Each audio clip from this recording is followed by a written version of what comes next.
टुनटुनी चिड़िया बेचारी परेशानी के आलम में सोचती रहती कि अब मैं क्या करूं। क्यों मुझे अपनी माँ पिंकी चिड़िया को बता देना चाहिए बंटी कबूतर की हरकतों के बारे में, या फिर नहीं, या फिर मुझे सब्र करना चाहिए। क्या मैं सारी जिंदगी ऐसे ही गुजार दूंगी? हे ऊपर वाले मेरी मदद कर, मैं क्या करूं? वो बहुत परेशान होती है और सोचती रहती है कि क्या करूं। फिर वो जंगल में से गुजरते हुए वो कहती है कि मैं अपनी दोस्त के पास जाती हूँ। उसको जाकर वो सारी बात बताती है। उसकी दोस्त नीली चिड़िया है। नीली चिड़िया को वो बंटी कबूतर के बारे में सब कुछ बता देती है। वो कहती है कि बंटी कबूतर शराब के नशे में लग गया है और वो मुझे हर रोज़ मारते पीटते हैं। मैं क्या करूँ नीली चिड़िया? प्यारी सहेली, तुम ही मुझे कुछ बताओ, मुझे क्या करना चाहिए? नीली चिड़िया पहले तो सारी बात सुनती है, फिर उसे कहती है कि तुम जाकर पिंकी चिड़िया को बता दो। फिर टुनटुनी चिड़िया अपनी माँ को सारी बात बताने के लिए चली जाती है और नीली चिड़िया बेचारी अपनी सहेली के लिए परेशान हो जाती है। वो कहती है बंटी कबूतर ने तो बड़ी चाहों से शादी की थी टुनटुनी चिड़िया से, लेकिन अब क्या हुआ? अब वो क्यों ऐसा करने लगा है? वो बेचारी बहुत परेशान होती है। वो कहती है मुझे टुनटुनी चिड़िया की ज़रूर कोई मदद करनी होगी। फिर वो मन ही मन में एक ख्याल सोचती है। वो समझ जाती है कि अब ज़रूर वो पिंकी चिड़िया को बताएगी और पिंकी चिड़िया उसे अपने घर में रख लेगी। फिर वो दोनों मिलकर काम करने लगेंगे। तो वो कहती है कि मेरी एक सहेली पार्लर वाली है, मैं उससे कह दूँगी। वो ऐसा ही करती है। इधर टुनटुनी चिड़िया घर आकर पिंकी चिड़िया को सब कुछ बताने लगती है बंटी कबूतर के बारे में, और ये भी बता देती है कि वो मुझे रोज़ मारते हैं। ये सब सुनकर पिंकी चिड़िया बहुत परेशान हो जाती है। वो कहती है मैं अब क्या करूँगी? मैं अपनी बच्ची का कैसे ख्याल रखूँगी? ये तो बर्बाद हो गई, ये तो अकेली रह जाएगी बड़ी दुनिया में, इसका कौन है मेरे सिवा? ये वो मन ही मन में सोचती है। लेकिन वो टुनटुनी चिड़िया से कहती है मेरी बच्ची, तुम्हें बिल्कुल भी परेशान होने की ज़रूरत नहीं है। तुम बिल्कुल भी परेशान मत हो, मैं तुम्हारा ख्याल रखूँगी। तुम बंटी कबूतर को छोड़ दो और मेरे पास रहो, मैं खुद तुम्हारा ख्याल रखूँगी। अब से तुम उसके घर नहीं, मेरे घर में ही रहोगी। फिर वो उसके लिए खाना लेने चली जाती है। टुनटुनी चिड़िया पीछे से फिर अपनी टोपियाँ बेचने के लिए चली जाती है, जैसे कि वो पहले करती थी। वहाँ पर उसे एक नीली चिड़िया की दोस्त मिलती है। वो कहती है प्यारी चिड़िया, तुम टोपियाँ बेचती हो, मेरे पास इससे अच्छा एक काम है। मैं पार्लर में काम करती हूँ, अगर तुम चाहो तो मेरे पार्लर में आकर काम सीख सकती हो और फिर अपना अच्छा काम चला सकती हो। इस पर टुनटुनी चिड़िया रोने लगती है और वो कहती है नीली बहन, अगर तुम ऐसा कर दो तो तुम्हारा बहुत एहसान होगा।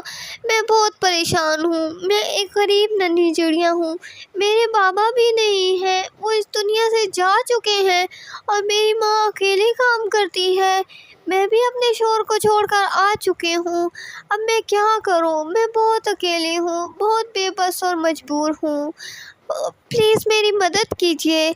नीली चिड़िया कहती है तुम्हें बिल्कुल भी परेशान होने की ज़रूरत नहीं है, मैं तुम्हारी मदद करूँगी, मैं तुम्हें सारा काम सिखा दूँगी। शुरू में तुम बस देखना और साथ साथ में पार्लर की सफाई का काम करना, साथ साथ मैं तुम्हें पार्लर का काम भी सिखा दूँगी। फिर तुम वही करना और उसी से अपने घर का खर्च चलाना। नीली चिड़िया रोने लगती है, कहती है मैं तुम्हारे लिए बहुत दुखी हूँ, तुम्हें भी परेशान होने की ज़रूरत नहीं, मेरी भी ऐसी ही दुख भरी कहानी है। खैर अभी ये वक्त नहीं ये बातें कहने का और अपने दुख सुनाने का, मैं तुम्हारी मदद ज़रूर करूँगी, तुम कल से आ जाना। ये कहकर नीली चिड़िया उड़ जाती है।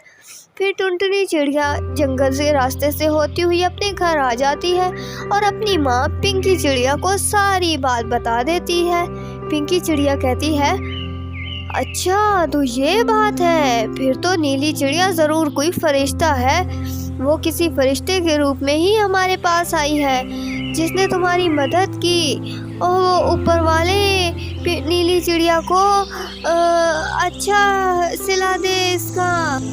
پنکی چڑیا یہ خوشی کی خبر سن کر بہت خوش ہوتی ہے اور ٹنٹنی چڑیا کو اجازت دے دیتی ہے کہ ٹھیک ہے، تم پارلر کا کام کر لو، پھر ہم گھر کا گزارا اچھے سے چلا سکیں گے اور بہترین کھانا کھا سکیں گے اور ہمارا گزر بسر اچھے سے ہوتا رہے گا۔ اس طرح بوڑھی پنکی چڑیا کو بھی زیادہ محنت نہیں کرنی پڑے گی اور ٹنٹنی چڑیا بھی اپنا بوجھ خود ہی اٹھا لے گی۔ پھر دوسرے دن سے ٹنٹنی چڑیا پارلر جانے لگتی ہے۔ شروع میں وہ صفائی ستھرائی کا ہی کام کرتی ہے، بس پارلر کی صفائی کر دیتی ہے اور نیلی چڑیا کو کام کرتے ہوئے دیکھتی ہے۔ وہ جو بھی کام کرتی ہے ٹنٹنی چڑیا بہت دھیان سے دیکھتی ہے اور آہستہ آہستہ کر کے وہ سب کام سیکھ جاتی ہے، بہت اچھے سے سیکھ لیتی ہے۔ پھر وہ اپنی ماں سے کہہ کر اپنے گھر میں ایک پارلر بنا لیتی ہے، اور کیونکہ اس کو کام بہت اچھا آتا ہوتا ہے اس لیے اس کے پاس بہت سارے کسٹمر آنے لگتے ہیں اور ان کا کام اچھے سے چل جاتا ہے اور ان کے دن بدل جاتے ہیں، وہ اچھے سے زندگی گزارنے لگتے ہیں۔ آہستہ آہستہ کر کے ٹنٹنی چڑیا کا پارلر بھی بڑا ہو جاتا ہے، چھوٹے پارلر سے وہ ایک بڑا سیلون بنا لیتی ہے اور وہ ہنسی خوشی رہنے لگتے ہیں۔ پھر ایک دن یوں ہوتا ہے کہ ٹنٹنی چڑیا اور پنکی چڑیا دونوں آپس میں باتیں کر رہے ہوتے ہیں۔ ٹنٹنی چڑیا اپنی ماں پنکی چڑیا سے کہتی ہے، ماں دیکھو میں نے انڈا دیا تھا، انڈے میں حرکت ہو رہی ہے، لگتا ہے میرا ماں بننے کا سمے آ گیا ہے، اب میرا بچہ آنے والا ہے اس دنیا میں۔ اتنی دیر میں انڈا ٹوٹتا ہے اور اس میں سے ایک خوبصورت سا بچہ باہر آ جاتا ہے اور وہ چڑیا بہت ہی خوبصورت ہوتا ہے۔ ٹنٹنی کہتی ہے، ماں دیکھو میں ایک بچے کو جنم دی ہوں، بہت خوبصورت ہے، میرا بیٹا بہت ہی سندر ہے۔ ٹنٹنی چڑیا اور پنکی چڑیا دونوں اس بچے کو دیکھ کر بہت خوش ہوتے ہیں۔ پارلر کا کام کرتے کرتے ساتھ ساتھ ٹنٹنی چڑیا اپنے بچے کا بھی خیال رکھتی ہے اور پنکی چڑیا کو بھی کام نہیں کرنے دیتی۔ اس طرح وہ ہنسی خوشی رہنے لگتے ہیں۔ دوستو کیسی لگی آپ کو میری یہ کہانی؟ اگر آپ کو اچھی لگی تو لائک، سبسکرائب اور شیئر ضرور کیجیے گا۔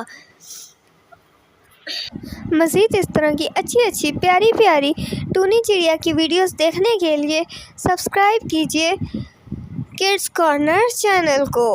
اور اگر آپ اس چینل پر پہلی دفعہ آئے ہیں اور آپ نے اس چینل کو ابھی وزٹ کیا ہے تو مزید ویڈیوز کو دیکھیے۔